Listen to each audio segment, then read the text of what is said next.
আসসালামু আলাইকুম, হ্যালো, নমস্কার। কেমন আছো তোমরা সবাই? আমি খুব খুব খুব ভালো আছি। আশা করি তোমরাও খুব খুব খুব ভালো আছো। Welcome to Majestic home, catch life with Sania. আজকে একটু তাড়াতাড়ি করে কাজগুলো সকাল সকাল শেষ করে নিচ্ছি, কারণ এরপরেও অনেকগুলো কাজ আমার বাকি আছে আর এক জায়গায় বেরোনোরও আছে আমার। তাই সকালবেলায় আমার মেয়েরা তো স্কুল চলেই গেছে। আমি তাড়াতাড়ি করে একটু পেঁয়াজ আর কাঁচা লঙ্কা কেটে খুব শর্টকাটে যে টিফিনটা হয় সেটাই করে নিলাম। পেঁয়াজ কুচি আর কাঁচা লঙ্কা দিয়ে, ডিম দিয়ে জাস্ট পাউরুটিকে টোস্ট করে মানে সকালের টিফিনের ঝামেলাটা আমি মিটিয়ে দিলাম।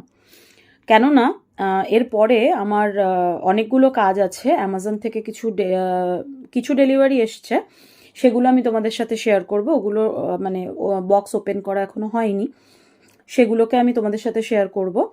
আর একটা কিচেনের একটা অর্গানাইজার আমি অর্ডার করেছি। সেটা যেহেতু আমার কিচেনে তোমরা দেখেছো যে ইয়েলো আর সিলভার কালারের সানমাইকা রয়েছে, কাজ রয়েছে সানমাইকার, তো যেটা এসছে সেটা ব্রাউন কালারে মানে উডের ওপরে এসছে। সেই কারণে আমি ওটাকে নতুন করে একটু রিনোভেট করব বলতে পারো। সেই কারণে আমি এই কাজগুলো তাড়াতাড়ি করে নিচ্ছি, করে তারপরে ওই কাজটা করব। অন্যদিকে আলু পেঁয়াজ সব কেটে রেখে দিয়েছিলাম আমি, কারণ না ঢ্যাঁড়স ভাজি করব বলে। তো আলুটা আগেই ফ্রাই করে তুলে নিয়েছিলাম, আর পেঁয়াজটাও কিন্তু পেঁয়াজের শুকনো লঙ্কাটা হালকা ফ্রাই করে তুলে রেখেছিলাম। তারপর ঢ্যাঁড়সটা একটুখানি হলুদ দিয়ে ওটাকে ফ্রাই করবো। আর আমি সবসময় ঢ্যাঁড়স আমি যখন ফ্রাই করি তখন কিন্তু ঢ্যাঁড়সটাকে মানে কালো হতে দিই না। সেই কারণে এটাকে ভেজে মানে হালকা সবুজ হয়ে গেলে তার মধ্যে আলু আর পেঁয়াজটা ছেড়ে একটু নুন দিয়ে জাস্ট ভেজে নেব। অন্যদিকে দেখো আমি অলরেডি আটা ময়দা একটু মিলিয়ে নিয়েছি। আমি শুধু আটার রুটি খাই না আমরা, একটুখানি ময়দা আটার মধ্যে মিলিয়ে নিই। এবার ওটাকে একটু ভালো করে ময়াম দিয়ে নেব। ময়াম দিয়ে আটাটাও মেখে একদিকে সাইড করে দিলাম। কেননা এই কাজগুলো যদি না সারি, যতক্ষণ পর্যন্ত না সারবো, পরের কাজগুলো কিন্তু আমি করতে খুব প্রবলেম হয়ে যায়, পরের মানে এর পরের যে কাজগুলো। তো সেই কারণে খাওয়ার এটা রেডি করে নিয়ে নেক্সট আমি রান্নার যে জিনিসগুলো আছে সেগুলোকে তাড়াতাড়ি করে নিলাম।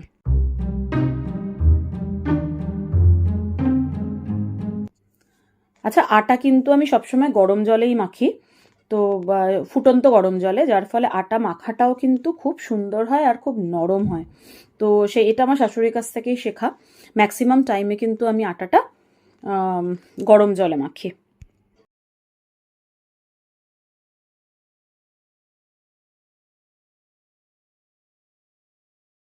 মোটামুটি এবার আমার রান্না হয়ে গেছে। আর এই দিকের যে মানে কিচেনের অবস্থা তো দেখছো ভীষণভাবে অগোছালো হয়ে রয়েছে। তো এটাকে আমি ঝট করে গুছিয়ে নেব।